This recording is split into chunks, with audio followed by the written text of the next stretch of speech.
Hey, it's Kyle Meredith, host of the Kyle Meredith With podcast, presented by WFPK at WFPK.org and the Consequence Podcast Network.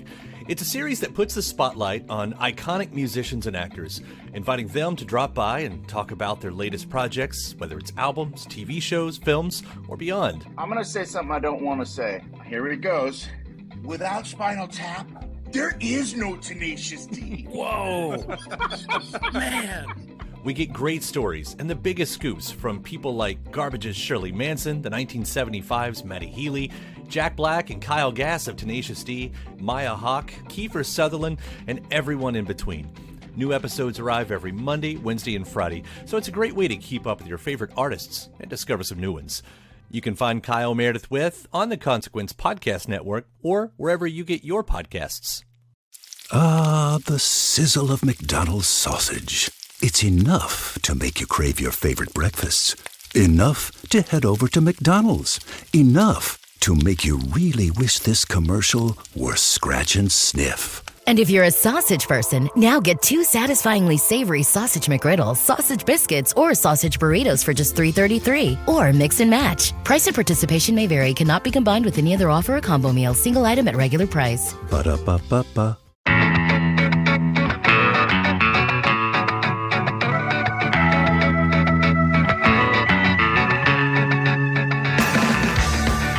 Satanic Ska is a real thing that actually exists.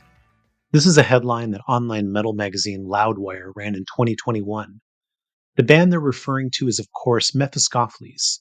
And while I get how enamored Loudwire was with the obvious juxtaposition of ska and satanic music, what was missing from the article is the prominent role that satire plays with them. Today we right that wrong by talking to 2 founding members of Mephiskapheles, Mikal Reich and Brendan Tween. The group formed in 1990 in New York.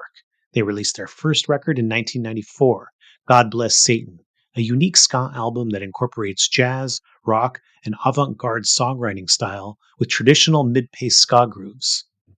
We explore the group's formative years and what went into the creation of God Bless Satan. And we also talk about Mikal and Brendan's new band, Barbicide. They released their album, Songs About Heartbreaks and Nazis, earlier this year. There's always a weird divide when it's the members who started a band and the members who join a band, right? Mm-hmm, yeah. I've been the member who joins in a lot of my bands. You were an OG member. Yeah, you're talking about Flat Planet? Definitely. I was the founder of Flat Planet, yes. Yeah. So I feel like it's interesting to hear the perspective of people who were there at the beginning, and also, the perspective of people who kept it going. Yeah. They don't always see the band exactly the same way. You definitely see it differently. I want to start the conversation with something specific about Mephiskapheles' debut album, God Bless Satan. Go for it. Now, one conversation I had with Mikal a little while back was about the record having lots of little advertising references in there. And I'd like to kind of walk through some of these. Because there's the obvious one. Obviously, Bumblebee Tuna is... Sure. A very famous song that was on an ad, but that's not the only one. Can you tell us some of the other ones? Oh God, well we had a lot of things. We had in our demo tape, we had the guy from the Deviled Ham. That was one of them. We also, like in Eskimo, we referenced Bazooka Joe and like chewing whale blubber like Bazooka Joe. And then we had in, I'm trying to remember. We had the Perking Pot theme from Maxwell House. That's in, what was that in? That was in, I'm trying to remember. Center of the? Yeah, it was in Center of the World. So we have the horns coming back in. Yeah.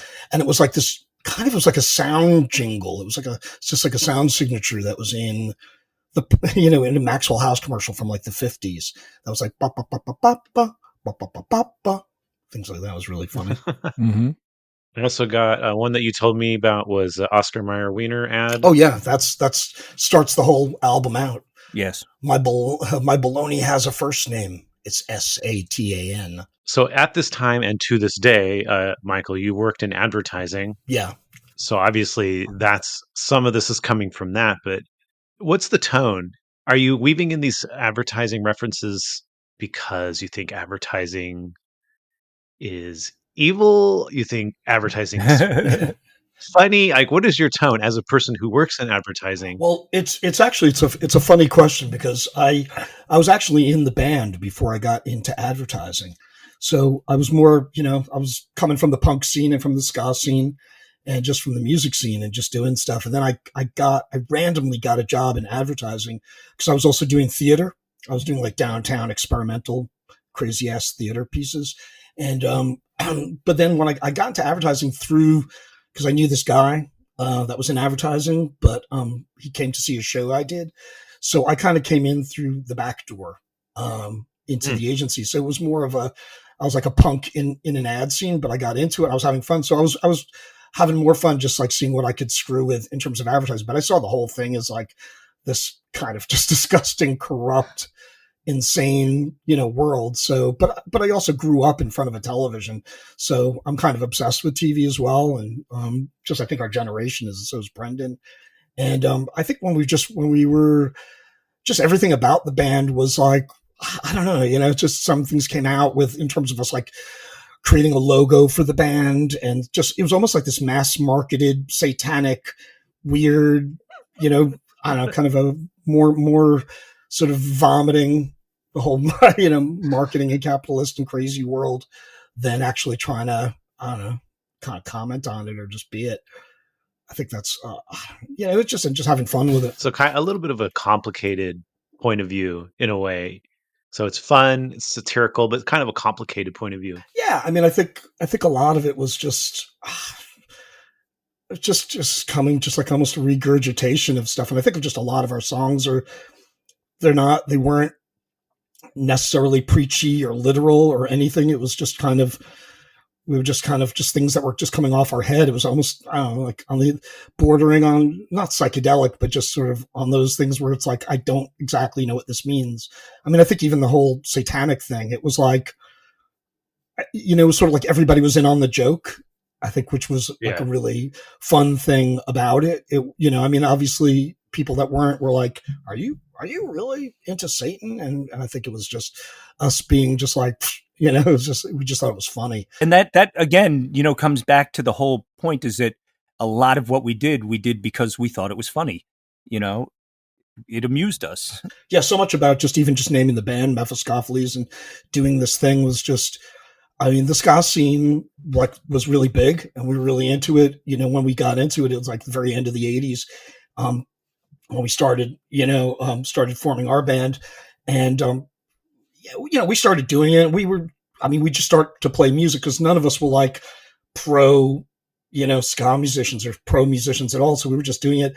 And the sound that came out was the sound that came out, and the stuff that we played, it just kind of came out of our sensibility and our sense of humor. And we thought it was really funny. And a lot of people were like, we were like, oh, yeah, we're going to call ourselves Mephiskapheles and, we're going to Satanic Ska band. People were like, no, man, that's not cool. You should call yourself people. I remember somebody telling us to say, no, you should call yourself something like the Billiards. So we were like the Billiards. Yeah. So for me, that's always stuck in my mind of like, that's what we could have been. Because, the 8-ball is black and white. Exactly. But I mean, it's like, but for me, it was like, in my mind about the way that the band became what it became was I wasn't into the ska scene. I didn't know ska at all. And it wasn't until I moved in with Mikal and Michael's like, oh no, you got to check this out. This is great. But I think a big part of what gave us our unique sound was that nobody in the band was really into ska. Mm-hmm. It's like when we got horn players, none of them even knew what the style was. I know that we have a lot of derivative sounding stuff, like we have sort of trad stuff that's Skatalites-ish, and a lot of that comes from, like Mikal and I, we worked together in a poster shop on St. Mark's, and we used to spin intensified 8 hours a day. So it was inevitable that would become influential in terms of, what the band ended up sounding like. But it was really that nobody in the band really knew ska at all. So I had come from a punk rock, like a hardcore background. And, like the Shaved Pigs, the band I was in before Mephiskapheles was not like an Agnostic Front New York hardcore band. We were more like a Dead Kennedys kind of hardcore band, And Meph, what it sounded like initially was a product of that more than any kind of like, any influences we derived from the ska scene were, I think at the beginning were fairly minimal, and it sounded like it did because of that. It's also just we weren't capable of playing anything better. Right. Then there's that too. So the idea that like, there's humor and you guys are assuming that people will be on the joke. When Loudwire released an article like 2 years ago that said Satanic Ska is a real thing that actually exists, and that kind of went a little bit viral. What was your take on that? Because that just feels like multiple layers of the culture being misunderstood and then spit back totally in a way that didn't make sense exactly. Well, I think it was such a funny thing. Well, first of all, just when that thing came out, that was like so many years after we started and were playing. So I thought it was really funny that came out, but it was, I thought it was so funny because it was like we were kind of creating a subculture within a subculture that didn't really even exist. So I think it was like, I think people that, and I think that was actually part of the appeal of the band was like people felt like, hey, they were part of something. They were part of the joke. They were part of the thing. Yeah. So, and I think that's actually not that all bands are a joke, but I think so much about being into a band is feeling like you're a part of something, This is like, so, and I think that was a cool thing at the time. Cause it was like, I don't know, it was like beyond pretense and stuff, so. Yeah. But then you have, an article like the Loudwire article comes out because, ska died in 99, right? And then ska enjoyed another little renaissance and then it died again. And now we have a new renaissance of new ska, or whatever you want to call this, the new wave, which is wonderful. I mean, the bands are incredible and everything, but Mephiskapheles, I guess is one of the sort of like, an OG band, from back in the day.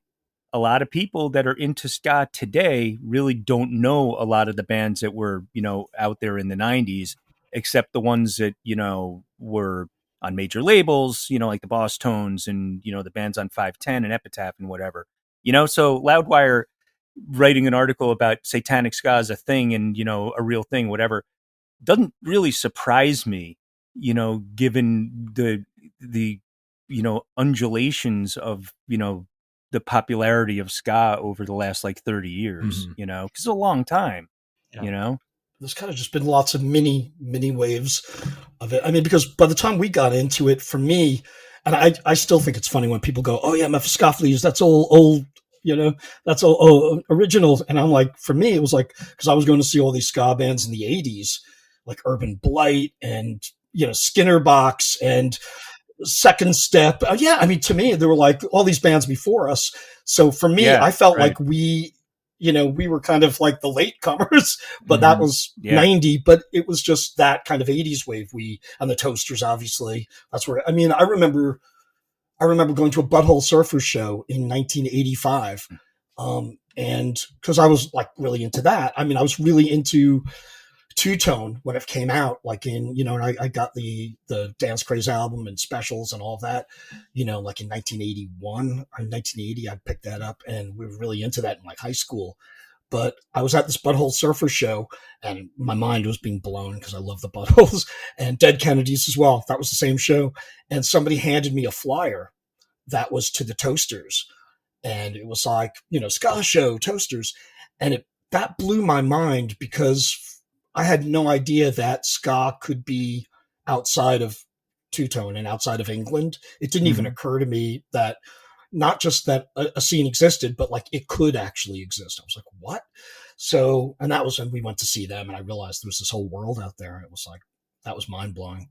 What do you remember from that first time seeing the Toasters? Oh God. Well, it was the original guys. It was Lionel and what's his name? Sean. Yes. Unity 2. Unity 2. Oh my God. Yep. So, but it was amazing. And he had like a Tommy gun and it was like the Specials. And it was mind blowing. I was like, and I just remember seeing them and loving it. It was a huge band, and Anne Alessandro was in the band, the trombone player, who Brendan and I ended up working with at Panchitos, which was this Mexican restaurant, who was the most beautiful woman on earth, and playing. She was gorgeous. She was this like Swedish model, but she was playing trombone for this band. And I was like, it was like, talk about blowing my mind. I was in love and desiring, and she's playing the drum. I was like, this is and ska. No, it was mind blowing. But what I loved about those shows are, so you had the Toasters that were like this New York thing that was, I don't know, maybe similar to kind of a Madness, kind of style. This like big party, kind of crazy.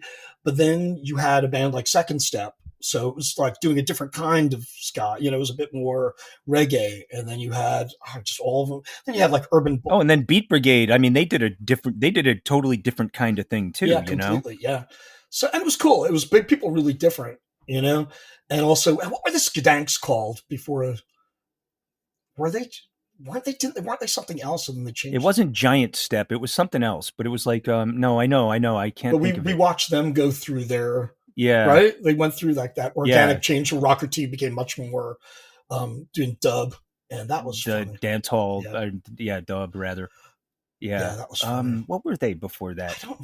I don't know. But then all the bands that came out after that were, like didn't have as big an audience, but were like some hardcore New York bands, Well, you had all those bands from the 80s, and then when we started playing, it kind of, a lot of those bands had died, and then you had new bands, so like Agent 99 and Inspector 7, and and do you know who we played with? Early show was the Rabies, which that was Vic, and that turned into the Slackers. That's right. The Slackers. Yeah, yeah. It was Happy, wasn't it? Happy and Vic Mush. I know because right. And it was Mush. Was it Mush? Playing trombone, Jeremy Mushman? Yeah. Huh. Yeah, but those guys, we played with them at Continental Divide. No, he's a trumpet player. Mush is a trumpet player. Well, I was going to ask, what was Continental Divide? Oh, yeah. It's you're phrasing the question in what was Continental Divide is good, because it was a club that was on the corner of 8th Street and like 3rd Avenue, and so St. Mark's. Yeah, St. Mark's and 3rd Avenue, and we played there a few times, and the last time we played there, and it was when we got banned, there was a huge fight. It was a huge fight, and a skinhead took this kid and threw him through the wall and out onto the street, and the front wall of the club, sort of like there was a yard sale on the sidewalk of parts of the wall, and we got banned from Continental.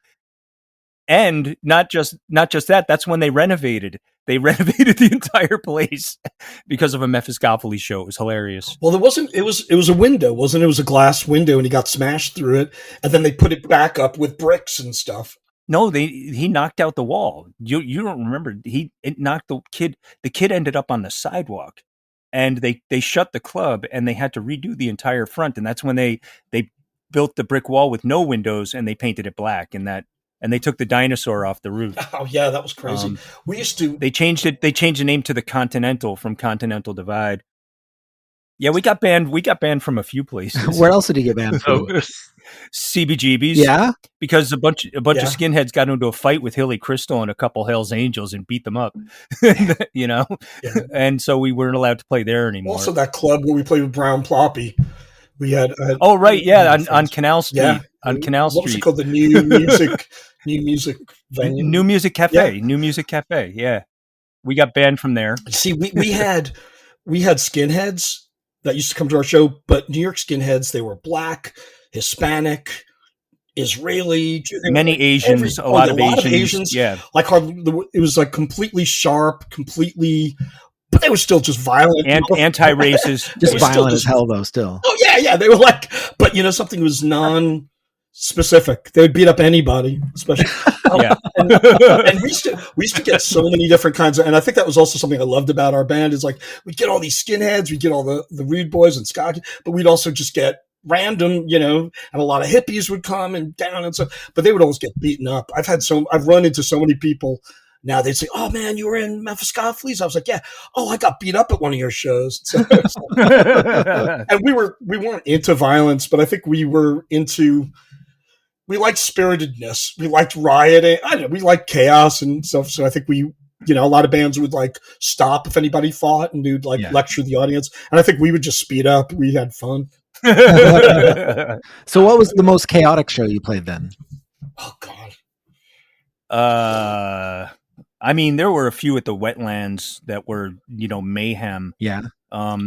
We actually, until the Wetlands closed, Mephiskapheles, I was told by someone who knew Larry Block, the guy that owned the Wetlands, that we had the attendance record for the history of the club. What? And it was one show that it was oversold by 30% or something. And it was a freaking zoo, and they couldn't control it, because there were just too many people there. And that was mayhem. And I don't remember who it was we were playing with, but might have been like an I-7 gig or something, because it was all skinheads.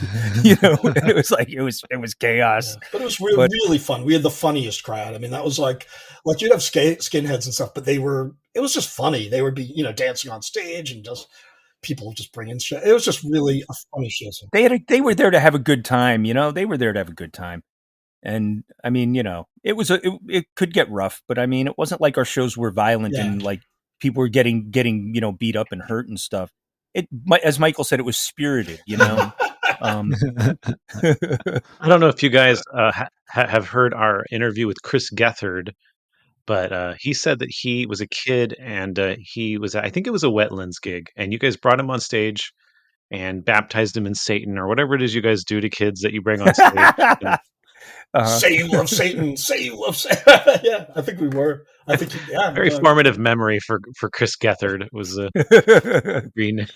being converted to the religion of Satanism through Mephiskapheles.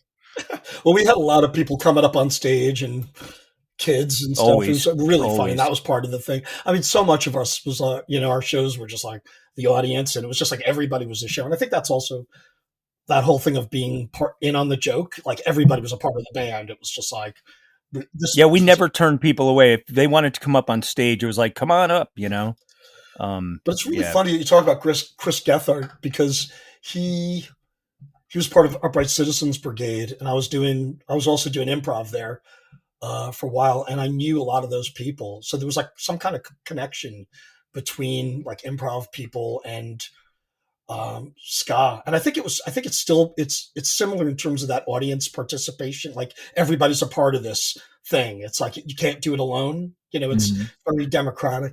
Also, John Daly, I used to do improv with him all the time, and I saw that he was on one of your shows, which I thought was really John Daly was on the show. I don't think he knew that he had this connection to Mephiskapheles, but so what was how well did you know John Daly?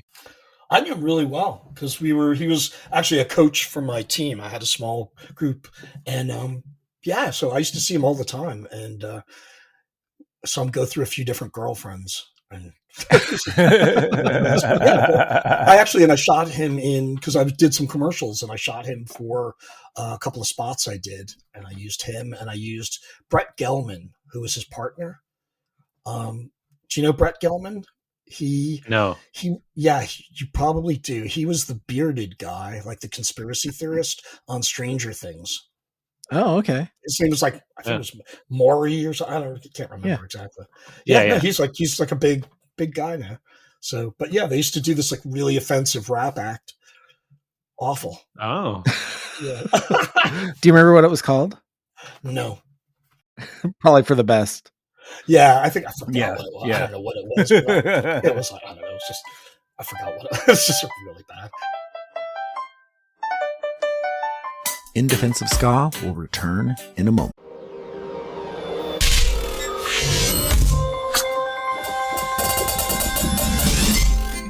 Hey, welcome to Kyle Meredith with Consequence. This is where we check out some of the cool new things happening in the Consequence Podcast Network. I'm Kyle Meredith. Today, I get to talk with Adam Unz to discuss the latest season of The Opus. Hi. Well, first off, Adam, congratulations on the new season. Thanks, Kyle. So, which album is in the spotlight this season? As always, it's presented by the Consequence Podcast Network and Sony Legacy Recordings. It's a music history series, and it's coming back to celebrate the 30th anniversary of Alice in Chains' sophomore album, Dirt. What a classic album. I completely remember hearing it, those first few listens back when it came out, 92. I probably picked it up in 93 and 94. It was just dark and heavy and so melodically beautiful at the same time. I know. Dirt was truly a genre-bending collection that defined an era. So we're going to help our listeners to explore the context of what was happening back then and also hear how it still inspires artists and fans today. Sounds great. And you can listen to it at consequence.net or, of course, wherever you get podcasts. It's great talking with you, Adam. Thanks for stopping by. Thanks, Kyle.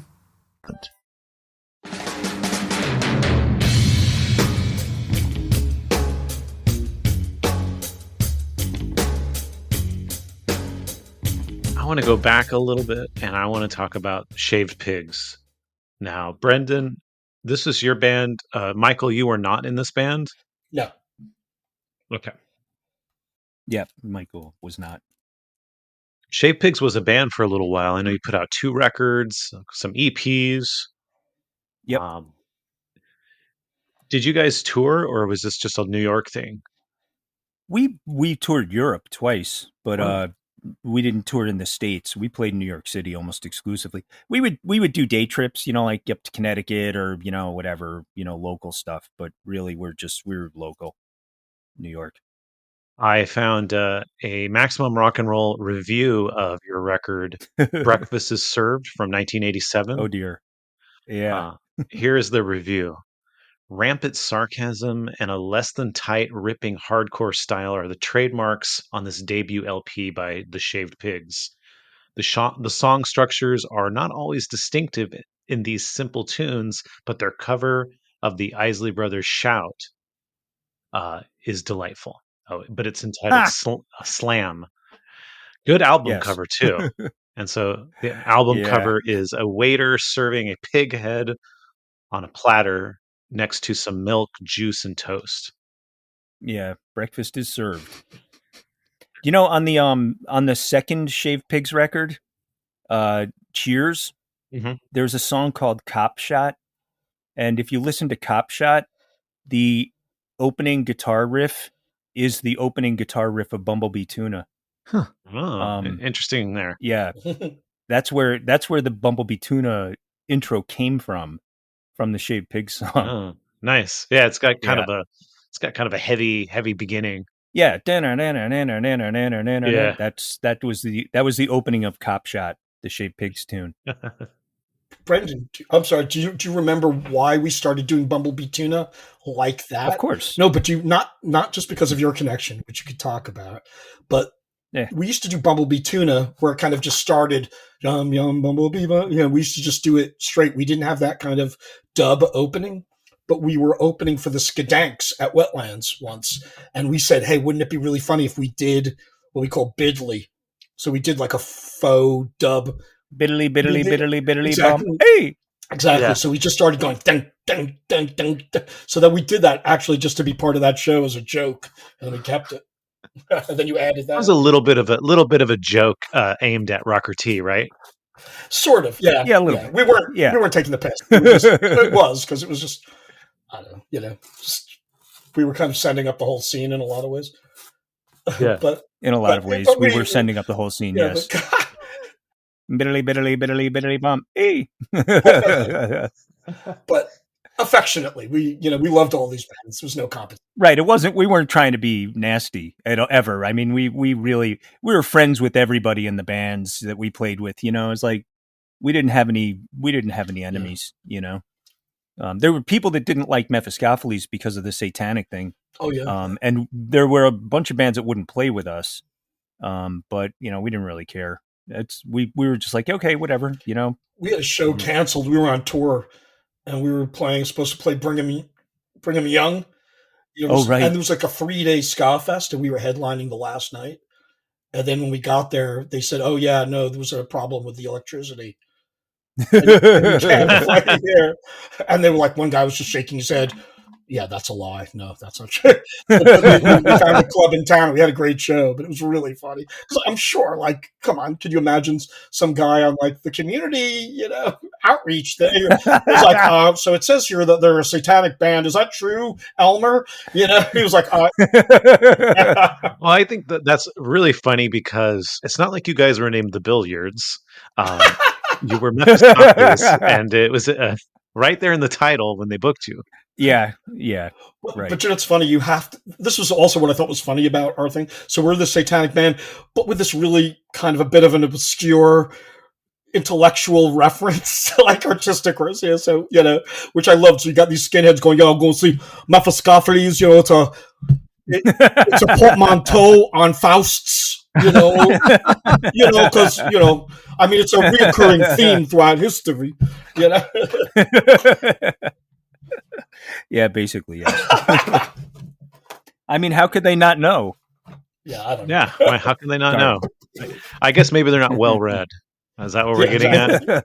Exactly. Yeah, I don't know. So speaking of Bumblebee Tuna, Brendan, you knew a woman who was in the original ad as a kid or something, right? Isn't that how the song started? Yeah, I was friends with this girl, Louise Ippolito. She was in the first band I was in that ever played a public show, like for an audience. Mm-hmm. Yeah. She sang in this band. It was called Nightlight. And we were a cover band in high school. I was probably 16 at the time, but her parents ran a recording studio, a commercial recording studio called Nimbus 9. It was on 59th Street in Broadway. And they did jingles. They did almost exclusively did jingles from like the 70s and 80s. Her mom sang on them. Her stepfather, who, the mom and the stepfather owned the studio. The stepfather was named Jeff Daking. He was the drummer from that band, the Blues Magoos. The 60s, they had a hit with Tobacco Road and all. And he took his money and he turned it into a recording studio. And her mom sang on like, Coke Is It. She was the voice for New York Telephone. There was a jingle went, New York Telephone. That was her mom, like that kind of thing. She was like all over the jingles. And so this guy who I knew was an advertising creative named John Emmerling. John Emmerling was the creative that composed the Bumblebee Tuna song. And then he went to to Louise and Jeff and was like, I want to record this, but I need a bunch of kids. And so they got a bunch of kids, and Louise, the daughter, the mom was also named Louise. We called her Big Louise and Little Louise. So she got Little Louise on the recording, and Louise had a 45 of it. And we used to go to her house after school, and we would spin this record that she was on, and it became a song that the band Nightlight played, just as a goof, and then Mephiskapheles played it just as a goof. Yeah, Brendan, I used to just fuck around playing it. Hey, Brendan, was she in the commercial with the? Not, she wasn't one of the kids with the balloon. No, they none of those. Yeah, those kids were actors. They were not. They didn't sing in the jingle. They just look cute. Yes, and they carried a balloon. Or they held a balloon down. I grew up like worshiping that. I love that commercial. I want it to be. It's a great commercial. I mean, I still remember it from 100%. And my baloney has a first name, the actual Oscar Mayer commercial.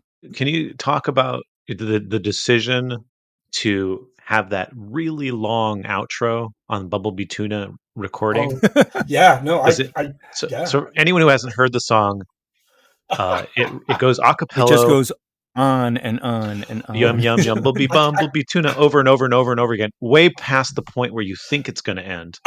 Yes. I know exactly what we did is we went to the studio. We were, we recorded it. We had us singing, we did, okay, we're just going to do different parts. And, we were doubling our voices and doing different parts and just like layering it. And the idea was we were just going to do a fade out. We had no idea. We just figured we'd fade out appropriately. But we recorded all this just so we had options and we were going to do stuff. But when we ended up mixing it, we just kept playing it. And like, we were just sitting there and the mixing guy was just like, oh, this is hysterical. And the longer it went, the more we were laughing. And we were like, okay, we got to cut it off. And they were like, no, just let it go. Let it go. And so we really literally, it probably was more there because it does fade out eventually, but it goes on forever. So I just remember us doing that. We all we were pissing ourselves. We just thought it was the funniest thing. Just going on and on and on and on and on. Which was like, to me, I was like, this is like hell. This is like literally being, that's why I loved it. Cause like, to me, the band wasn't like, we're not worshiping Satan. We just are, we're recreating hell. It's just like the, cacophonous horns but I just remember one thing. So as we were mixing it we're not mixing it, just letting it go. The guy just looked, he was like, yeah, well, yeah, that's the last song on the album. It was like, yep, yeah, you can't put that anywhere other than the last song. So, you can't have that be the opening track. It'll be your last. If you want anybody to hear the rest of the record, no, of course not. Exactly. Yeah.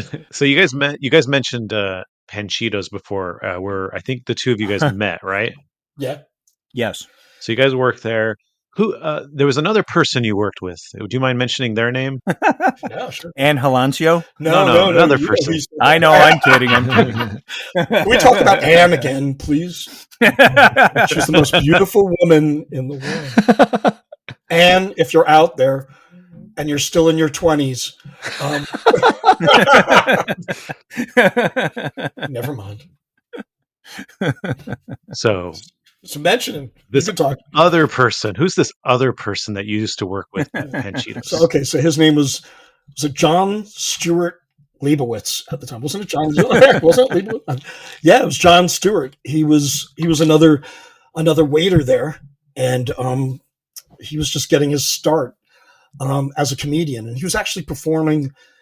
So if people don't know, exactly where this is. So this is in the Village in New York, and it's on this one street called McDougal, and right kind of below it, like next to it was this really famous comedy club. It still is, called Comedy Cellar, and it's where Louis C.K. It's like at the beginning of the Louis show, if you could talk about him anymore, the Louis show that you would be going there, and pretty much Chris Rock and just every famous comedian, Jerry Seinfeld. It was sort of like this, the brick wall. Yeah. But he was doing there, and he was just like, oh yeah, I'm just trying to get my start. And we were like, oh, well, good luck, John. That's great. And, he also, he would go out after every shift at night, he would hit one of the open mics, so he'd go to the Olive Tree, to all those other places that, had open mics for comedians, because there were a whole bunch of them. Well, the Comedy Cellar is the Olive Tree. That's underneath it. Oh, was it the Olive? Oh, it was that was it? Oh, okay. I'm sorry. Then, yeah. All right. But then, I don't know. Did you ever go see him perform back when you guys worked with him? No. So he never came and saw Mephiskapheles. He never came to see Mephiskapheles. Yeah. Exactly. He never came to see us. So it's fine. Yeah. So, I'll tell you the funny thing about the Jon Stewart thing is, and I don't know if you guys have heard this story, but, Panchitos was a wonderful place to work. It's like it was run by these two hippies, and the guy that owned it was this old hippie who owned the building, and it was very generous. It's like you could go there and eat anytime you wanted. You could bring a friend, and they would feed your friend for free. They had beer for the staff specifically for after your shift. You could hang out and have a few beers. But then the two hippies that, were the managers of it decided that they were going to move to San Francisco. So the owner brought in this burnt out ex-Wall Street lawyer named Bond to manage the restaurant. And when she came in, everything changed. And one of the major changes was that if you had a walkout table, you were responsible for covering the bill for the walkout table. And Panchitos was set up such that, like, a waiter could be in the kitchen for like 5 minutes, and the front end was like, it was like 150 feet away, so you were away from your tables up front for a long time, and they happened to be the ones by the door. So they were the ones that walked out. And Michael knew that this was not legal. And so he contacted the Department of Labor, and the Department of Labor sent a poster, and they were like, hang this in the green room. It informs the staff that it's illegal to charge waiters for, servers for a walkout. And so Michael took it to like whatever the Kinko's of the time was. I don't think Kinko's existed yet, and had it blown up to like 4x3, and he hung this poster in the break room. And the next day, Jon Stewart, Michael, and I show up to work, and Bon Koga's standing there, and she goes, "I want to talk to you guys." And we're like, "Uh-oh." And she goes, I don't care which one of you did it, but I know it was one of you. You're all fired. And so the three of us got fired at the same time. Wow. And it was all thanks to Michael. Sorry, Michael got Jon Stewart fired from Panchitos. That's why he never came to see us. If Jon Stewart ever writes a memoir, I'm curious if his getting fired at Panchitos with the two guys from Mephiskapheles will ever be that better be in there. Yeah, and I wouldn't have been a famous comedian if it wasn't. If it weren't for this moment. Yes. Actually, I did see him perform. I was at actually an ad show because I ended up having a big career in advertising, and I was at like this big ad. They have these like kind of shows and award shows for the year, and he was speaking at it. He was doing he's the MC and doing comedy. It was brilliant. And then I saw him in the hallway, and I said, "Hey, John, how you doing?" He was like, he looked at me. He was like, "I know you." And I was like, "Yeah, we used to work together at Panchitos." And he was like, "Oh, remember that Nazi Bond? I hated her." Yeah. I swear to God. Yeah. So it was really funny. So I guess these little things you never forget. Right. So Mephiskapheles begins before, or during, or after your time at Panchitos? Well, Michael and I have actually been talking about this a lot lately because this, the second Shaved Pigs tour in Europe, which was really the thing that caused the band to like split up. I have rehearsal tapes that were, cassettes that we would use to record rehearsals that have dates on them that were from a point of time when the Shaved Pigs was still together. Mm-hmm. So I actually think that there was some overlap between the two. We've never been able to come to a date where we really like Mephiskapheles became a thing. It was definitely 89. We were definitely playing together, and we were doing stuff. But it might have been a little earlier than that. I'm not sure. Yeah. Because we have like Mike Berger. You got the horns that were like way before, Osho, McCabe, and Greg Robinson. Yeah.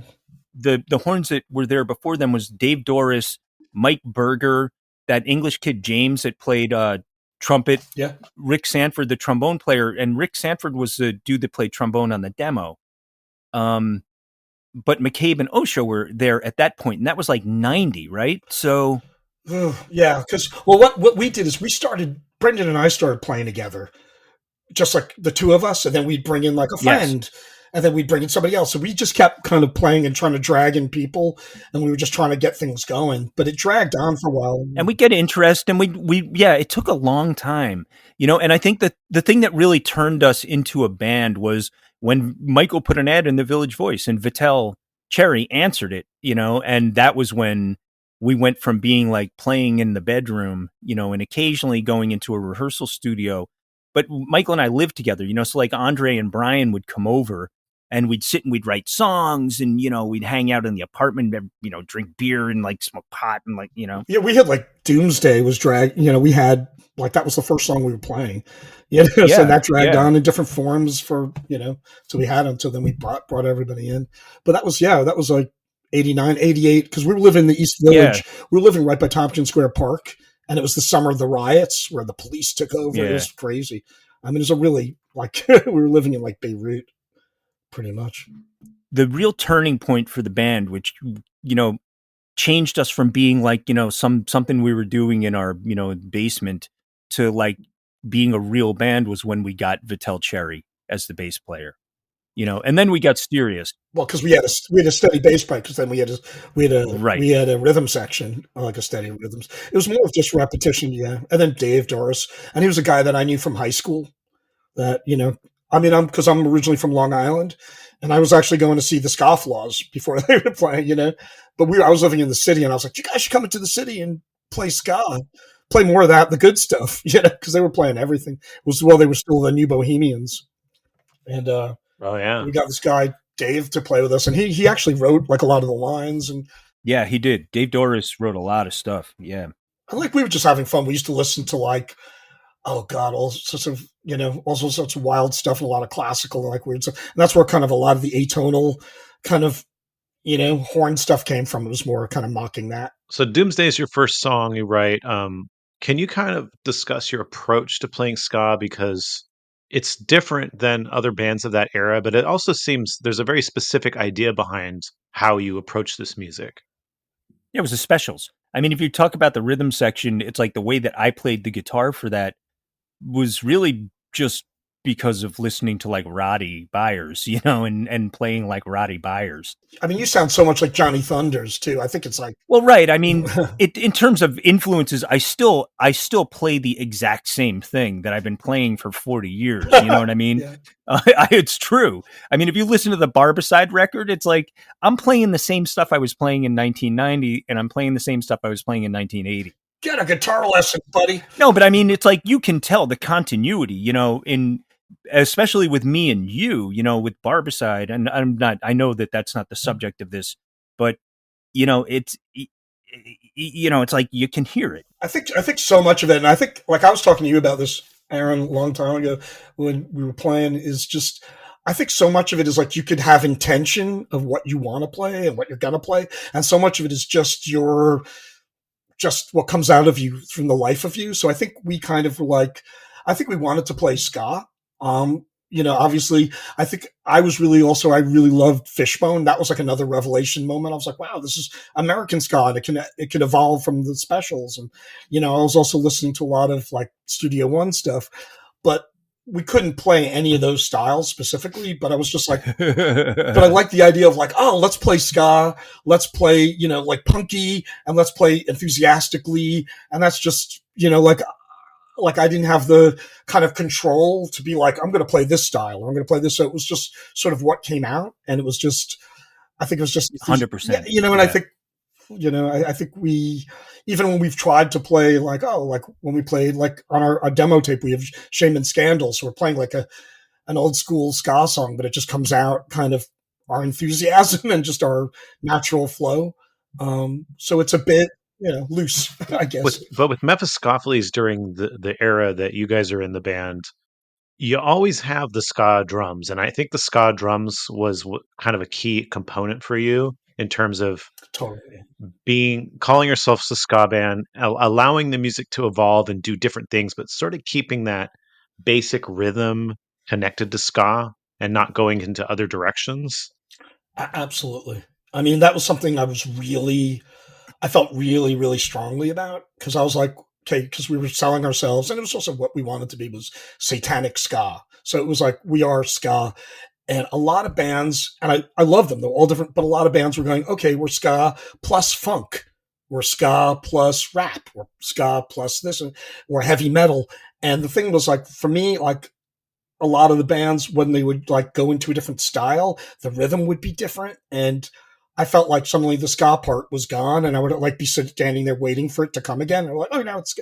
So I never wanted to be like that. To me, it was like, well, I felt like if we keep the rhythm ska, then instruments can go there. They could do whatever. They could lay on tracks. Do whatever you want, right? But it's still got to be you can dance to, and it doesn't suddenly make me go, okay, this is the mosh part, And it's something I not that we're comparing ourselves to the Skatalites, but what I think is amazing about the Skatalites is like there's always somebody skanking. I mean, when Lloyd Knibb, a lot of his rhythms aren't necessarily ska in terms of beep bop, kind of chicka, but he would like be doing more other complicated things. But then the horns are going bap, bap, bap. So there's always somebody kind of doing that, which keeps the ska, which I think is like, which is something that we always did too. And it was that principle, we always did that. Yeah. And I guess I just wanted to be a ska band that would have different influences, but keeping the style always ska.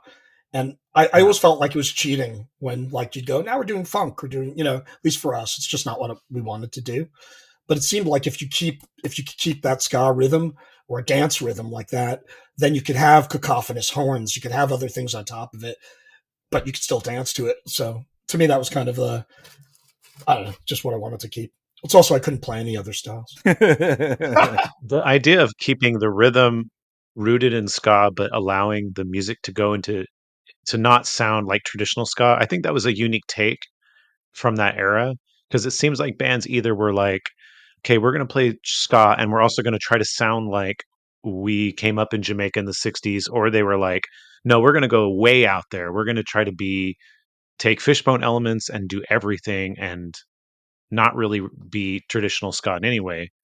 But you guys had this middle ground that was, I feel like not a lot of bands in that time were doing that. I don't think anybody cared to do that. People were, you know what I mean? It's like people, like you said, it's like you either were a trad band and you bought a 1965, tweed, twin reverb, and had you know what I mean? Like you matched equipment and you recorded with one mic in the room. Yeah. Exactly. Yeah, exactly. Or else, you're like a real big fish and, you're doing that, and I get it. I totally understand. Like, look at what was successful, but nobody really wanted to be that devoted to the upbeat, and I guess, we did, whether it was intentional or not. But I think it's something for me, and I think it's hard, and I think it's just something, I don't know, if all bands go through, but it's like, I guess for me, it was really fascinating. It's like, and I know this is, and I'm not posing this as a question, but it's a rhetorical question, but it's like, you're always like, well, what is ska?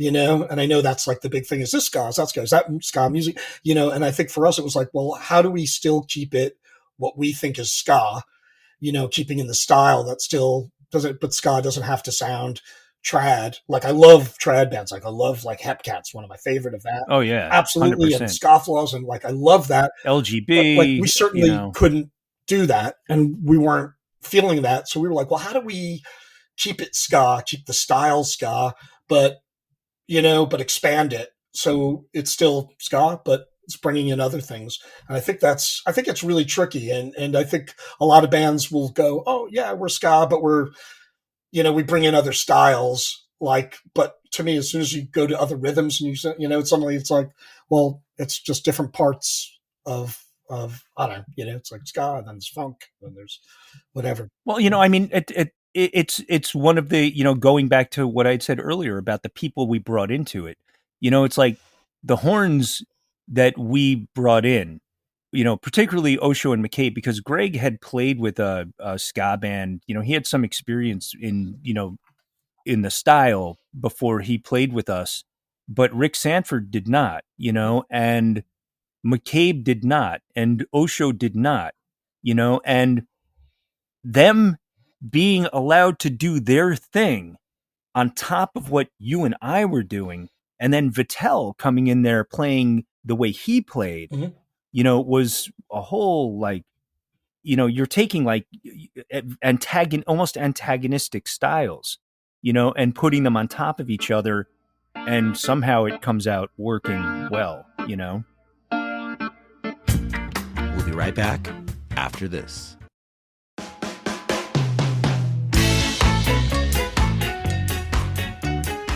With Doomsday, when it's still like an early demo version, this song somehow gets onto a local commercial for Crunch Fitness. Well, that was through me, because my friends were doing an ad for it. Oh, okay. Yeah, I guess that makes sense. It's almost surprising that there's not more ads with Mephiskapheles songs. I've tried.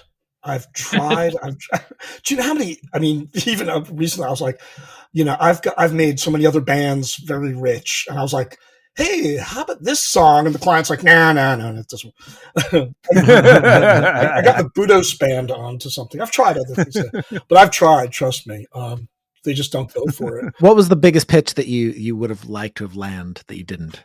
Oh God, oh man, I think I did a spot for Tin Cup Whiskey, and it was like it needed something, and I think it was like this building thing, and I think I used Satanic Debris for it, but actually, and I forgot something else, but I don't know, who knows? It's like I've tried a few. I've definitely tried to hit them up with a few different things I brought. I did something with the Budos band and a couple of others.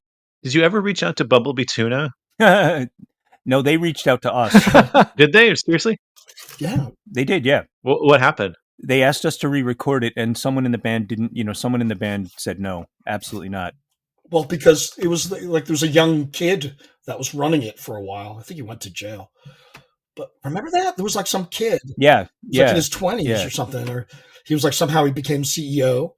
And then of Three Diamond after the merger. Right? And they asked us to re-record it for the jingle, and we turned them down. Yeah, well, they said which I wanted to do it. Well, the kid was saying, well, we heard from somebody, they said, oh yeah, they'd have these like big like CEO meetings or these big meetings where it was like for the company. And then when he would come in, like you'd be like running up, they'd be playing like Bumblebee Tuna. Like, and like everybody's going, yeah. Okay, so you don't have to say who this person was in the band, but what was their reasoning for not doing this? It was selling out.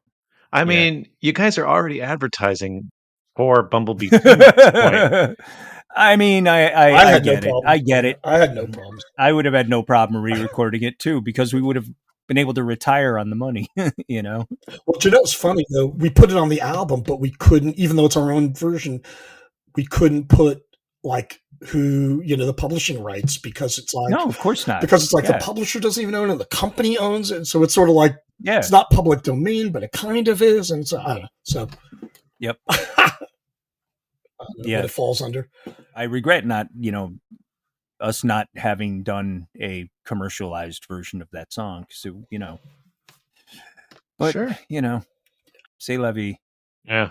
So Doomsday is also on God Bless Satan, and you guys shoot a video for it, and you get it on MTV before there's really an actual like sort of ska boom in the US, like just before that. Yeah, that was crazy. Well, I had a friend that I was doing theater with, and I wanted to make a video, but like this was 1997. So he had a 16 millimeter camera film, and he would have to crank it every 15 seconds. That's right. So we shot little 15 seconds. I just said, what I wanted him to do is I just said, come down to the show, come down to so some of those shows are Wetlands, and it was, the Limelight. That was at the Limelight where he shot on the stage. Well, we also Wetlands. We shot at a couple of places, and but we pieced that together. Then we shot some stuff at my apartment with Andre, and in the dollhouse and the chicken. And then we went to Chinatown. They used to have this tic-tac-toe playing chicken. The tic-tac-toe chicken. Long gone. But we filmed that, and we just pieced it together. That was in 97. It would have been before that, because it would have been 94 or 95. Yeah. 95. So 97. But I think it got on to MTV later. I don't know. No, because 97, ska is fully on MTV at that point. Yeah, because the album came out in 94. So maybe it was 95. Maybe. I thought it was 17. Anyway, so yes, we had this video, and I had it. I was putting on like 1/2-inch tapes with 3/4 inch. Yeah, it was 3/4 inch. These huge videos. I was just sending it to places, and I sent it to MTV, and it was like at the time it was just like it sent them a video, and I was like, because I found out, I like called them up. I was like, how do you get a video on? And they were like, well, just send us a video and a letter, and we review things like every Tuesday morning, and then we'll let you know if it gets picked up. So we're like, okay. So I sent them this video. I had it messengered to them. And it was like, I don't know, maybe I sent it on a Monday, and I got this woman's name. I just, wrote her, I didn't write her. It was no internet. And I called, and I just said, oh, hey, this, we're sending this thing down. I messengered it. And then I think right before, and we got picked up in a New York Times article. There's like a whole article by Neil Strauss. Neil Strauss, right? Who he had a whole life of his own, but he ended up writing this article. He had a career later. He had a career later as a pickup artist. He wrote the book The Game, Penetrating the Secret Society of Pickup Artists, which is so funny. And they were all like magicians. But it was like, yeah, his whole story is crazy. Yeah, so he wrote this article, and it was like a front page of like the entertainment or arts and leisure of New York Times, and it just said the sound of New York, ska, yes, ska, and it was like we got a quote in it and stuff like that, and then so there was this huge article, so I copied the article and then I sent it to this woman. So while they were making the decision, this article that came out, and then they said, oh yeah, we're going to put you. I got a call and said, you're going to be on MTV. You're going to be on 120 Minutes with Matt Pinfield. And it was also Jerry Cantrell. He was interviewing him. And you see just Matt Pinfield going, now it's their debut album, Mephiskapheles, with God Bless Satan. And you just see Jerry Cantrell like laughing. So which is really funny. But then we lucked out. I think a week later, Rancid were guests, and they got to pick what videos they wanted, and they picked our video. So we got it on like 2 weeks in a row. So we really lucked out. So there were a lot of things that were just fortuitous that were happening at the same time. And then MTV picked up snippets of it and used it in like House of Style and Cribs and all these other shows, which was great, Yeah, and it's just really interesting. Just, I mean, just where things were going, because obviously Rancid just had their hit, but yeah, Out Come the Wolves came out at that time, right? That was Out Come the Wolves. But you're right. It's all before ska kind of got picked. I mean, in my mind, it's still like, I feel like by the time I left the band, it was like ska hadn't really gone. Like there was some, Rancid had some national hits, but it hadn't had that blow up, that kind of real big fish, that blow up at the end of the 90s yet. So for me, when Save Ferris had come on Eileen, and you got bands that were like actually charting in mainstream charts. Yeah. Boss Tones with the Knock on Wood, Impression That I Get. Yeah. I mean, that was when it peaked, really. Yeah, and I was fine. Like I was just psyched to be on 120 Minutes, and I know. I mean, I was just like, I don't know. I was just, I think I was never. I don't know about you, Brendan. I was glad we were touring and we were playing, but I was never looking for that like huge stardom thing. I was thinking, well, this was just great. I just wanted to keep it going. It was fun. Yeah, we're just having fun. Yeah. I mean, we thought, like, just from the beginning, as we said, like, people were saying, no, you can't call yourselves Mephiskapheles. You got to call yourself the Billy. Like, they were giving us, like, marketing advice. But the idea of, like, you're not going to go anywhere, we were like, we don't care. Like, this was a joke from the beginning, or a satanic, ska band. It was like, this wasn't supposed to have any success. So the fact that we got gigs in the city and we got popular there, and then we got some tours and went to Europe and went to Hawaii, we were like, I was shocked, delighted. And we got to tour with some amazing bands, like great people, it was absolutely worth it. Now I want to talk about people reacting to the band in a negative way, the satanic element. What religious people? I know people have mailed you chick tracts, right? That's happened. Yeah, sure. No Water in Hell. We actually put out a chick track. We did. Yeah, for the first album. We made these things, we were handing them out, and it just said on the front cover, it just said, "You say you love Satan, but do you really?" And it was like the Satanist chick track. And it was like, if you really do, then buy this album, so. We used to get so much stuff to our P.O. box, from people, repent now kind of stuff. But I remember there were only a couple instances where people actually actively came at us. Okay, let's hear them. One was a band we played with in Providence at the Living Room. And I don't remember the name of them, but they were a reggae band, like a Jamaican reggae band. And they were so offended by the fact that they were put up with a satanic ska band that they started chanting in the middle of one of their songs, "Satan, go home," and over and over and over and over again. It was really, really bad. We definitely had people, Well, we played in Chicago with this was a Buzzcocks tour, and we were playing with that band that did that jingle. With the lead singer, blonde woman lead singer, Letters to Cleo. We were playing at Cabaret Metro in Chicago with Letters to Cleo, the Buzzcocks, Mephiskapheles.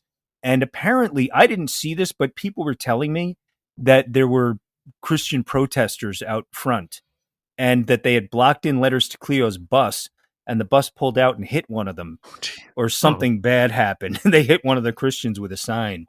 And in Florida, once in a while you get, like people would come up and go, "This isn't funny," that kind of thing. But that wasn't really meaningful. But the Chicago one was the only time I remember like an organized, come at us, There was one very very well known '90s ska band that refused to play with you, right? Oh yes, sure, yes. There were a couple, I think. Do you want to say their name? Well, I don't know. I mean, You've mentioned them already. We have. Oh yes, Well, we have mentioned. I have to say, like, I'm not 100% that this is true. So this was kind of through somebody that we heard about it, that we tried to. So it might be true. It might. Okay, so we'll take that into consideration. This is a little bit of a gossip element to it. Okay. But anyway, it was Hepcat. Hepcat wouldn't play with us because one of the guys in the band was a Christian. You know what? I respect that. To be honest, it's like I stick to your principles. If you don't want to play with us, that's fine. No one was mad about it. You know what I mean? It's like it was totally cool. There's plenty of bands in the sea. We'll play with somebody else, and so we did. But I think it's also the way we did the band. We did the joke kind of dry. We weren't like, this is a big goofy thing. We weren't trying to make it like, like a big goofy satanic thing. We were like, no, I think we played it pretty straight. Mm-hmm. And that's also to me what made it great, so it never felt like a joke. It was just like, no, and I think there's some real, some truth to it. Not that we're worshiping Satan, but I think we're worshiping, kind of the high-spirited trickster evil within. I mean, we always kept them guessing. You had to keep people guessing. People would be like, "Are you serious?" Like, absolutely. No, really. I mean, people would do that, and I would absolutely respond that way. Like, yeah, 100%. Well, do you know what? I mean, one person. There's only one person that I know that like it bothered, and he said so on stage. It was Tommy McCook from the Skatalites. Oh, right. Yeah. Yes. Yeah, we got up there, and he was like, "Oh, that's Meph-i-ridiculous." Yeah, he called us Meph-i-ridiculous. Ridiculous. Meph-i-ridiculous. Yeah. So. And Meph-i-ridiculous. Yeah, so, but you know what? Whatever. No, it's fine. It's an honor. Again, I respect people's right to object. It's great. Go ahead. I don't care. Well, actually, somebody loved it. We remember in Basque, Brendan. We went to Basque. They came up and this guy went in Bilbao. We were in Bilbao, right? And he went. You guys? And we were playing this. Yeah, we were playing this beautiful Art Deco theater, and our rider on that tour was great. It had a meal, like a hot meal before the show, and or the promoters had to give us like $20 in the local currency. This was pre-Euro, so they would have to give us like 40 francs or like 40 guilders or whatever, and instead, so most of these promoters would have like their grandma come and make us dinner. And so, it was the food on that tour was incredible because the promoters didn't want to lay out the cash. It was cheaper to have grandma come and cook a pot of spaghetti, than it was for them to, sure. pay us. So we're playing in this beautiful Art Deco theater in Bilbao. And this is at a time when the terrorist group, I think it was ETA, was the Basque separatist group that was, bombing in Madrid at the time. And it was a very hot time.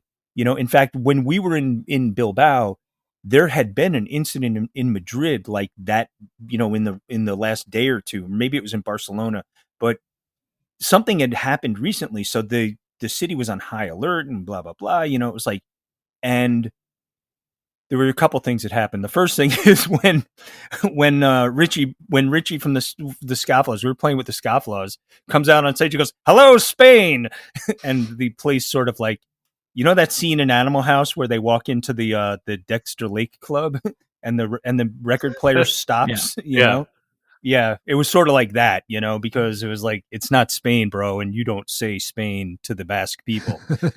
So we're having our dinner, and we're at this like beer hall table in the attic of this beautiful Art Deco theater. It's like an upstairs sort of kitchen, right?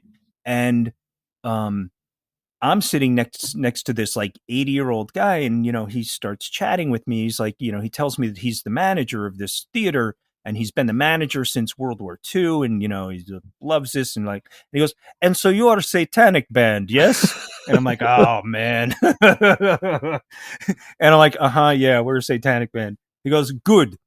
In Basque, we love Satan. And he goes on to tell me that the Basque people were matriarchal until the Spanish got there during the Inquisition, and they forced them to adopt Catholicism. And he goes, and we hate the church, and the women are still in charge. It was great. It was really funny. Yeah, so to cut a long story short, the band is huge in Basque. We sold 50 records. Own the market. And Corsica. That's it. Right. But anyway, that was a funny story. So God Bless Satan, your first record. I want to ask you a little bit about Victor Rice's role. I think he wasn't technically the producer, but he was involved in a production. Yeah. Kind of role. Yeah, very much. Yeah. He was the engineer. He and what was the guy's name that engineered it? Bob Stander. But right, Bob. Yes. They engineered it together. They both sat at the board the entire time, and Victor functioned in the role of a producer. He was really kind of guiding us and kind of helped us.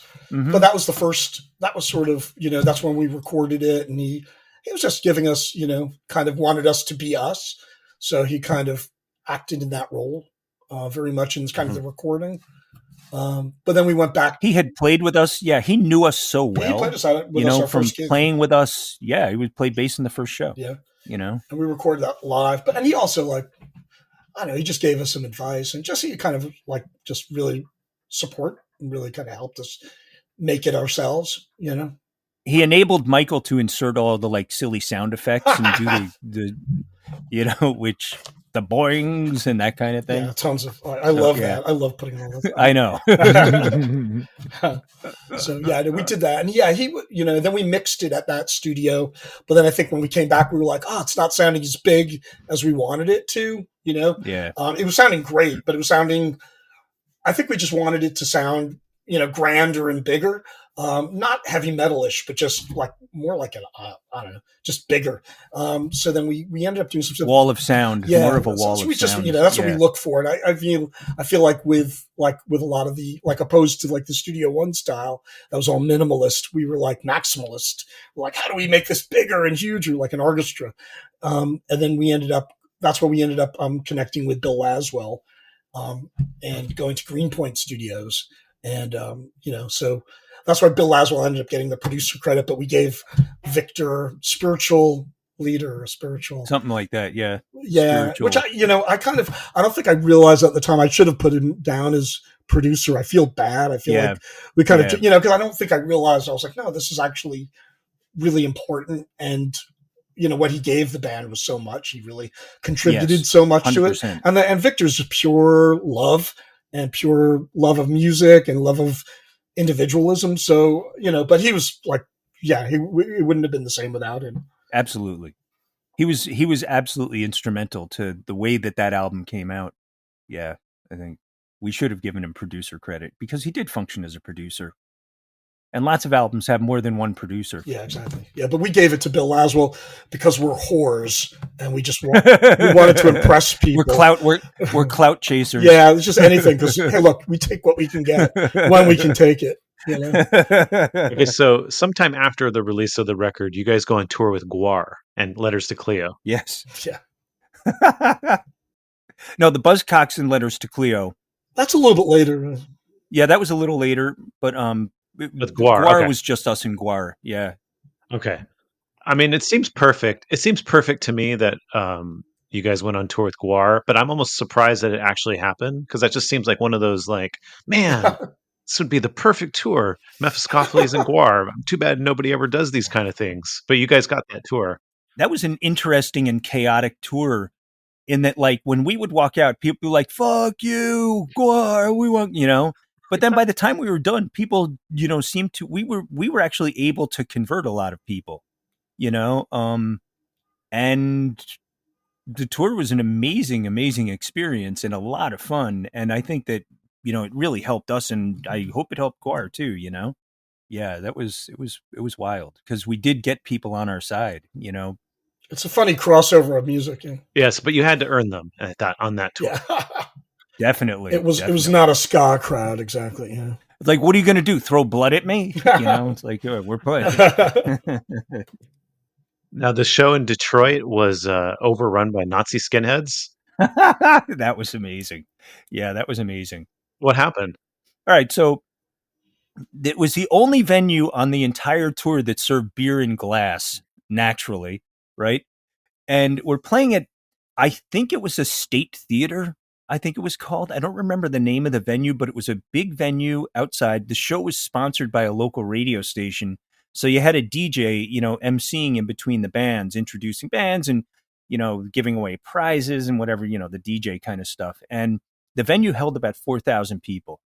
And when we came out, somebody had pointed out actually backstage, was like, check this out. Look at these guys. These guys don't look right. And they very much looked like boneheads, and we come out and these guys, there's probably like a dozen of them. I mean, this is a long time ago. My memory is not exactly, perfect for this stuff, but these guys come out and they stand in front of us and the arms go out in like the Sieg Heil salute, right? And there's a guy holding a swastika, like a stainless steel swastika, standing right in the middle. And they start screaming epithets at us and like, then we start playing and we're like, you know what? Fuck these guys. We're playing, and we played the full set and dodging bottles the entire time because they were throwing bottles and they were beating people up on the floor too. And we're playing and I hear the road manager, this guy Miley something from Guar. He was a great guy and he was a great road manager. Miley, I don't remember his last name, yelling at the stage manager of the club going, call the police. And the guy yells back, I did, they're not coming. And I'm like, oh my God, we're dead. So as it turns out, and this is what I got later from Miley from Guar, he was, I was talking to him about it because as soon as we finished, we packed up and got the hell out of there. We got out of Dodge immediately. Miley told me later that the venue only had 4 people working there at the time. They had sold 4,000 tickets and only brought in 4 people. Oh, they had the guy, a woman taking tickets, a guy behind the bar, a security guy managing the stage who was heroic because the Nazis were trying to get backstage. And this guy was holding them off at the door to the backstage. It was absolutely heroic. And then there was a 4th person, like a second bartender or something, or a porter or something like that, right? But Miley said that turned out the bartender was a Hell's Angel. And he said when the Nazis left the club, there were 50 Hell's Angels outside waiting for them. Oh, geez. And they stomped them. And he said he was like, they flattened all of them. Not a single one of them walked away from it. And, so it had a happy ending. We like Nazi bashing. Any story. And then the Nazis lose. But I mean, that was, it's like, of course it was the only venue that had beer in glass, it was like, really, but if you're going to have a Nazis, don't mix them with glass. Right. The only other time is that I recall like actually having a Nazi problem at one of our shows because, you'd get boneheads showing up once in a while, but they generally didn't come in gangs or whatever. And it's like, whatever, but we played in Denver on the Buzzcocks tour. This was with the Buzzcocks. And I don't think Letters to Cleo was on this gig. They only played a few of the shows. But it was us and the Buzzcocks, and we're playing at the Cafe Central or something like that in Denver. And some kid comes up and he goes, hey, just so like there's a bunch of Nazi skinheads out there, I'm like, all right, whatever.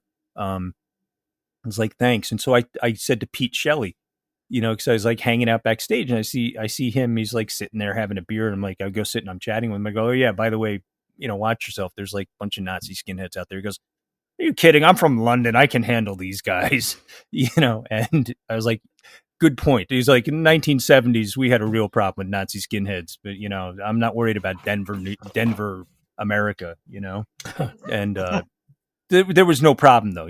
I mean, they call these probably Nazis back where I came from. Yeah, we've got real Nazis. This is. Yeah, no, that's basically what he was saying. He was like, this is nothing. These American Nazis, pussy Nazis here. Yeah, right, exactly. It was a lot of fun though. The touring with Guar and the Buzzcocks was it was an amazing experience. Totally wild. I bet. Yeah. Okay, so I want to talk about, you guys have a new band called Barbicide. So yes. Speaking of Nazis. Yeah, exactly. In Defense of Ska will return in a moment.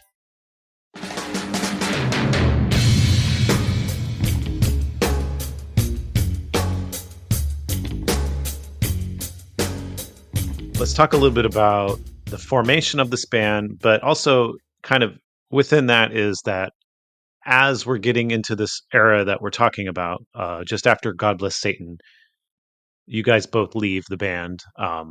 And the reason, a lot of that has to do with the way the sound is changing. They're moving away from ska. They're moving into this more experimental direction. Would you say that would be the primary reason? I mean, there might be more complicated discussions about that, but that's kind of the essence of it, right? Well, honestly, that kind of the sound changing happened after I left. So I left, like we just come back from a tour in Europe, and really just it was just things were getting like factions in the band, and there was like a lot of arguing and a lot of just tensions, and it really wasn't good for my psyche, and it wasn't good for my focus, and I wasn't having a good time, and I wasn't feeling the fun, and just for me it was pure glee playing. So I just was like, hey, listen, this isn't enjoyable for me anymore. I mean, it wasn't creative, especially when we're on these long tours. And that's what I really liked. I loved making the songs, and I loved creating the band and just doing all the stuff. And so it just was turning into a grind for me, and just for my soul wasn't good. And I just said, I remember drinking, where were we going from, Brendan? It was from like Spain to Amsterdam, in the back of a van, getting completely drunk, singing "Que Sera, Sera." I was like, I'm going to leave this fucker. So we were just singing it, just trash in the back of a empty van. Yeah. And I just was like, okay, listen, I can't do this, anymore. And it was just that point. It was like a breaking point. So I left. We had started working on some songs for the new album, but they weren't completely, it wasn't wacky in the style yet. It wasn't different from where we were, but I just went, okay, I've had enough. So I left amicably. I just said, hey, listen, I'm over it. And I was enjoying, I was actually enjoying doing advertising as a creative thing. And right. So, you had a full-on career in advertising to attend to. Yeah. Yeah. And I was loving it. I was making stuff. And so I just went, hey, so the sound hadn't really changed yet, but, you could take it from there, Brian. No, I mean that, the band, the creative input in the band pivoted from the rhythm section to the horn section for the second album. Because whatever Michael and I basically, with Brian and Andre, because I don't want to marginalize or minimize their contributions to it. Obviously, Mephiskapheles would not have been Mephiskapheles without Andre and his brilliant storytelling, lyrics, and it's brilliant frontman. You know what I mean? It's like these songs, Andre's lyrics made these songs, like cemented them into an organism, turned a song which was a fun, silly tune, like, Doomsday, into a really sinister, tune like Doomsday. And Andre brought so much to the band. I mean, and he does, and it's just such a presence. And he still does. He's an amazing frontman, no question. Absolutely. And so, Brian too. Talk about and Brian, of course. Brian, and like people don't give him a lot of credit, and just in terms of because he wasn't like the frontman, and he wasn't, but Brian had so much to do with, like, he was the keyboard player and he was like one of the funniest people I've ever met in my life, and just brought such a liveliness and just fun on the stage, and just also the writing, and just kind of help just create a sustain. Right. And if you listen to what he plays, he's a great keyboard player. So he was perfect for Mephiskapheles, and then, so with the second album though, that's when the horns brought in their stuff. You have, and don't get me wrong. I think they're amazing songs. I think Satan on the Beach is a classic, Foursome, Yellow Passion, all these songs were like really great tunes, but they were the band took a hard turn in another direction, going from, being this like punk ska band to, being this, erudite jazz band, that plays in a ska format, that it's now like on WFMU. We'd like to introduce a band called Mephiskapheles. And there, you know what I mean? Not to say that I don't mean that in a derogatory way. I'm not speaking derogatorily about it. It's a great record. I think Maximum Perversion's a great record. But I only have one song on it, which was Turtle Soup. And at that point, it's like the band started to, become something different, and then, we toured on that for a while. We toured on that with the Blue Meanies a couple times, and then, ska imploded, and in 1999, I remember my last show was the New England Ska Festival in New Hampshire, in August of 1999, I think. And then I was pretty much over it. I wasn't crazy about the direction, the music was taking, because at that point we were writing the third album. We were writing the Maite Waite songs. I played most of those songs that ended up on that album initially, while we were on tour and we were writing tunes, and we'd come back and we, rehearse and stuff. And, it's like, it's not my style. It's like, if you listen to me musically, from the Shaved Pigs, which, I'm not saying you should, I'm just saying, but my stylistically, no, really, no, don't do it. But stylistically, no, stylistically, it's like, I haven't really changed that much. I'm a one-trick pony. I still play the same guitar solo I played in 1991.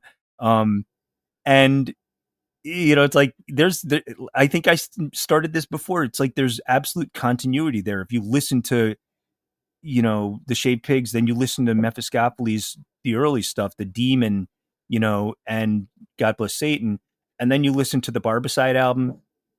It's the same band, essentially. You know what I mean? Like, it's the continuity is there. The Michael and I, the Michael Reich and Brendan collaboration is 100% there, and so, I mean, it's like we parted ways, I was in the band for like 3 years after Michael, I didn't leave it around the same time. I left in like 99. I think Michael left in like 97. So before Barbicide, like leading up to Barbicide, wasn't there a thing where Mephiskapheles gets back together, but you get a Mephiskapheles tribute band going? Well, you've got Brendan, you could tell it, because there's actually another story involved, the lawsuit, because that led up to Mephiskapheles stop playing, and then the tribute, you could tell it because you kind of made it happen. So, I had this idea. I had been playing. I moved out of the city. I moved up to Beacon, New York, which is where Pete Seeger lived, and I started playing with Pete Seeger. I was in this pickup band, and I got this idea that, like, bands should always be able to play anywhere, anytime, with or without electricity, and blah blah blah. So I came up with this idea, and I was like, you know what? I want to do an acoustic Mephiskapheles set, and so I contacted everybody, and I said, hey, I want to do this thing. And I got a club on the Upper West Side. It's up by Columbia. It's at 106th Street. It's called the Underground. And Andre and Greg, understandably, are like, we can't do it because, Osho still has an outstanding lawsuit against us. Well, you have to tell you didn't tell the lawsuit part of the story. You've got to go back and you got to tell. Just give us the short long of the lawsuit. Let's talk about give us the lawsuit story when we go to the Patreon section, so everyone just understands that there's a lawsuit situation happening, and then if they want the full story, sign up to the Patreon and listen to the rest of it. There, finish your story. I'm sorry. Right on. Right. No, I think that's totally fair. So, I contacted everybody and I invited them, and I was like, listen, anybody that doesn't want to come, that's totally cool. This is an invitation. Just get together. We'll have a good time. Nobody's going to make any money. We're not charging admission, nothing like that. It's just for old time's sake and have fun. And everybody agrees. Although Brian was living in Arizona at the time, so he couldn't do it. So we got Jericho Rosenblum. And Mike Bitts was away and couldn't do it. So we got Big Dan Jeselson, who played with Meph. He toured with us a couple times. And I know played, subsequently when Bitts couldn't make gigs, Dan, Big Dan would sit in, or, whoever. But Big Dan was a pretty reliable sub. And we got everybody together, and I played acoustic guitar. Big Dan played an acoustic bass. Michael played cajon, and the idea, but Andre declined to participate because of the lawsuit. And he was like, I can't do this in good conscience, which I totally understand. And I was like, all right, man, that's totally cool. I'm sorry, but I understand. And, I don't blame him.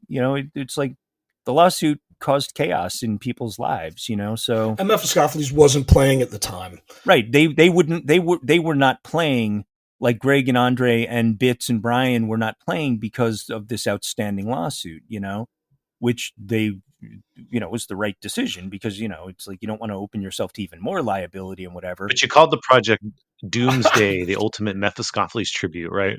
That's exactly right. Yes. Which is just funny because considering it was us, we started the band. We named it. It's our songs. We're like, okay, we're our own cover band. And so I had to bribe Michael to do this. Michael's like, I don't want to. You lied to me. You just said it wasn't the whole band. You just said, it's just me and Jericho. We're going to play some acoustic set. It'll be fun. So Michael was like, I'll do it if you play birthday songs at my daughter's birthday party. So I was like, all right, fine. So I went out to Brooklyn and I played, Happy Birthday at his daughter's birthday party and some Rafi tunes. And he agreed to do it. And so I had Jerica, who also had toured with Mephiskapheles. So, she was a legit player. I got Osho McCabe, Greg Robinson, Big Dan, Jerica, as I mentioned, and me. And am I forgetting anybody? No, that was it. So it was like seven of the 8 people. And I sang, which, for better or for worse, it would have been much better if Andre had been there, but it was still a lot of fun and it sounded great and people came and they had a great time and, and so, yeah, that was it. And, the funny thing is a couple other bands later, I think like Spring Hill Jack did an acoustic reunion, like right after it. It turned out it was a pretty popular idea. Yeah. This was like a decade ago, right? It was like 2013 or 2014. Yeah. Okay. So how does this lead into Barbicide? When does Barbicide begin? Well, we never stopped. Jerica and I were doing like a duet sort of thing, playing ska tunes. She was on melodica. I would play acoustic. And then I finally convinced Michael to start playing, and he brought Unlove You. And there's actually a great acoustic version of Unlove You on Bandcamp or Reverb Nation. Oh yeah. That we did with a banjo, with cajon, melodica, guitar, and acoustic bass, and it sounds great. Yeah. And that's from around 2015 or 2016. That's when Barbicide started. When Michael brought Unlove You, and we started to write songs together again in earnest. And Jezebel, yeah. Well, that's the thing. Yeah, because Brendan was like, "Oh no, man, let's just play. Let's play." And I said, "Okay, I'll play under 2 conditions. The first one is that we're not going to do like unplugged acoustic campfire ska." I was like, that's a really cute idea, but I was like, I want to hit things loudly with sticks. I said, I'm too angry to play acoustic. So I said, okay. And Brendan was like, okay. And I said, the other thing is that we don't play covers and we don't play any Mephiskapheles songs, and we're not playing cover. We're playing let's write original songs and see what comes out of us now. And to me, that was like, Brendan was like, yeah, great, let's do it. So we just started writing songs and working together. And it was just like how it was in the beginning. And it was really nice. Yeah. Because I'd kind of was like, I'm not going to do it. And there was something really special about just like, let's write songs and, and hear just like what happens to come out. What are we thinking about? What are we feeling? What's musically, and there was so many things that was the same as when we first started. And also just 100%. Our heads and our lives are completely different from where it was. And it's just funny because like when you're 25 or you're 20, your head's in a certain space, and then, your head's very differently, 20, 30 years later. And, Yep. I don't know, I'm a lot angrier than I used to be. And, Yeah.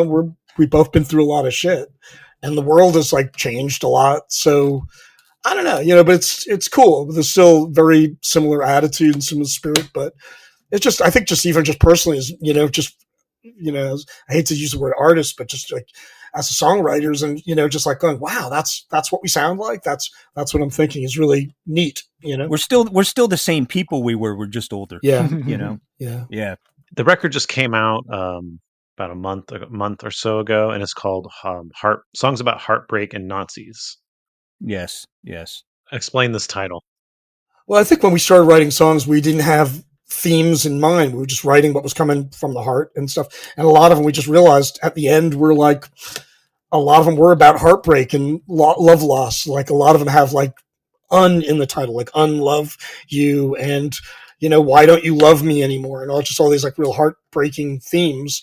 And it's also something that we never really, were one to do in terms of writing songs, like political songs or things like that. But we started writing some stuff, and then just seeing all the anti-Semitism that's going on in the world, and these Nazis down in Charlottesville, and just all this like horrible shit. We wrote the song called "Always Again," which is a play on "Never Again," but it just this feeling of like just seeing, like we always say, never again, but you just see this like Nazis rising again Here and it is again. And now, especially over the last couple of weeks, just, it's coming back. And it's really, deeply personal to me because my dad is an Auschwitz survivor. So just to see this, and I've never been, one to like make a big deal out of it, but it was just like, fuck, it's just hard, it's devastating to see all this. So we wrote the song, that's about the Nazi rise again. And we're not trying to make it like, it wasn't trying to be this, a lecture on Nazis or say that Nazis are bad. I think we know that they are, and just more of a reaction to it and just how it feels to be witnessing this. And also there's a couple of glimpses of power, in terms of that, that good people will survive. And it's not about wiping these out, but it's just about, I don't know, the song talks about evolution and things like that. And just this idea that like, okay, just hang in there, we will survive these things no matter what horrible people come against, whether it's Jews and blacks and just all the hatred in the world now. So I think it's just one little gasp of, word for the good people and for decent people. Because it doesn't seem like many people are standing up. You also, before this record, or earlier, you did a cover of the Eve of Destruction, which is a 60s protest song. Can you talk a little bit about why you chose to cover that song? Well, I mean, the times we live in, beget that sort of rumination, you know what I mean? Things don't seem to be getting better. They seem to be getting worse, and COVID then came along because we recorded that in like 2018 or 2019. And then COVID came along, man, and blammo, it became even more evident that, humanity is sort of in a downward spiral. We, for one of the specialized, projects we recorded last night, I had the strangest dream, which, it is in the same theme as Eve of Destruction, because we keep marching closer and closer to war, and what can you do besides sit there helplessly, and hope it doesn't happen, or sing songs about it, and, they don't matter. Yeah. And, something, what I'd say is, and I think this is something that Mephiskapheles, was a theme, and what we're doing now. And it's just, to me, it's like one of the biggest, features and factors of ska, from the beginning, was talking about really dark, dismal things, but sounding really positive. Like the music sounds really joyful, but we're talking about really dark, fucked up things. And I think, which I've always loved that kind of paradox and that kind of dichotomy of the two forces against each other. Like there's so many ska songs in the 60s where you're just like, this is really dismal. Like, things are getting worse, but it sounds really positive. And I mean, like we have Doomsday off our first album, things like that. So I think just these kind of, dark things done in a happy way. There's some real tension about that. And I think it's also, I think, something that we did in Mephiskapheles and this band is like, I think, you're talking about in Defense of Ska. And I think, there was a lot of goofy ska bands, a lot of goofy songs, and yeah, fair enough. But I think, like, for me, some of like the most powerful songs in each era was coming from ska, was coming from the 60s and from what the Specials were writing about, Madness, and just a lot of the bands, Selector, a lot about some really dark, dismal stuff. And I think we wanted to, have real props for like big issues and say, talk about dark things, but do it in a way that it's got a beat you can dance to, Yeah. All right. So last question before we go behind the curtain and talk about the lawsuit. I saw online there was a Barbicide cocktail submitted by someone named DJ Ryan Midnight. Yes. What do you know about this? Ryan has been a rock solid supporter of Barbicide since the very beginning. He runs a monthly ska show at a club in Manhattan called Otto's Shrunken Head, and he brings in bands from all over the place, and it's a really, really wonderful night. Always has 3 bands. We play it a lot. We're considered the Otto's house band by some people. But Ryan is big into the theme too. He's in the video, by the way. If you've seen our video, he's the guy with glasses who catches the wig. But he's been a huge supporter of us since the very beginning.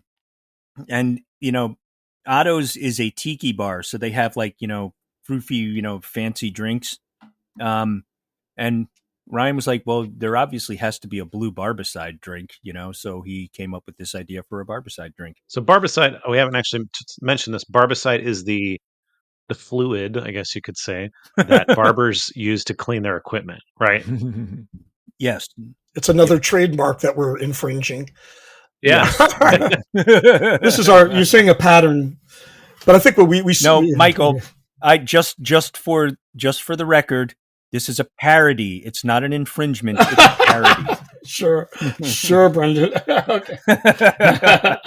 It's got rum, blue, curacao, simple syrup, club soda, and a plastic comb. Yeah. Yes. Have you had a Barbicide cocktail? Yeah, we had it at our release party for when and we had jars of Barbicide filled with it. And we're pouring people little drinks and giving them combs. It was hilarious. Delicious. How did the cocktails go over? Oh, people loved it. Yeah, it was free. They loved it. Right. We were giving them away. People were very happy. Yeah. Yeah. We've always found that, like, you can send out a press release and, it will 80% chance it'll get ignored. But if you offer free food and drinks, then every reporter within 100 miles will show up, so we were kind of counting on that principle. Yeah. Of course, they were all writers about cocktails and where you could get free food.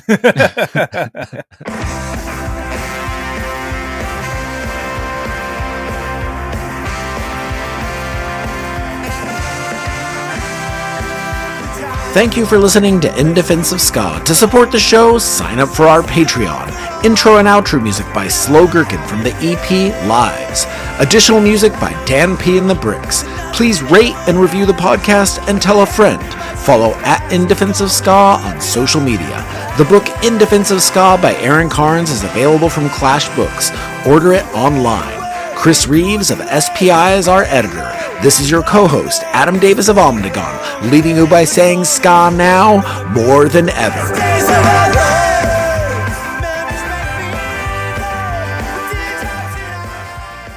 baloney has a first name. It's Aaron. My baloney has a second name. It's Carnes. It doesn't quite work. Yeah. Nope. Got to change my name. Yeah, you should definitely change your name. Yeah.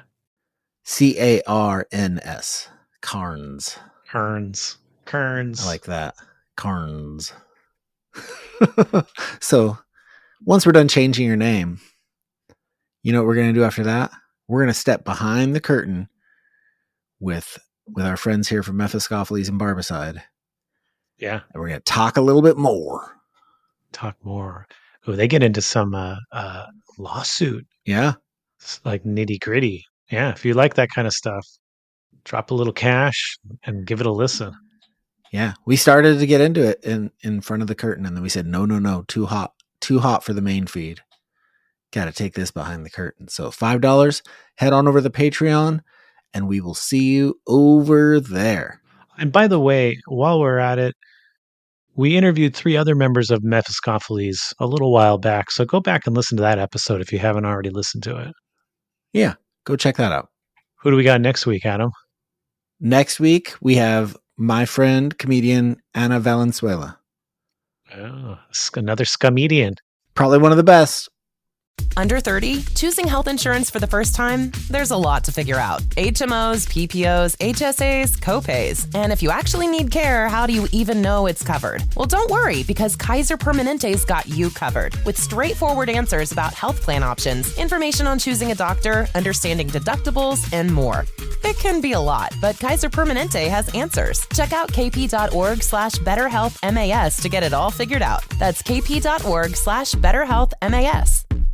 It's the most wonderful time of the year, Christmas. And what better way to get into the holiday spirit than with a Minky Couture blanket? Whether you're gathered around the tree with loved ones, roasting marshmallows by the fire, or just looking for a cozy way to stay warm on a chilly night, Minky blankets are the perfect addition to your Christmas festivities. With a wide range of festive designs and colors, you can find the perfect blanket to match your holiday decor or gift to your loved ones. So this Christmas, make your holiday even cozier with a Minky Couture blanket. Head to minkycouture.com now and find your perfect blanket, just in time for the holiday. Happy holidays from Minky Couture.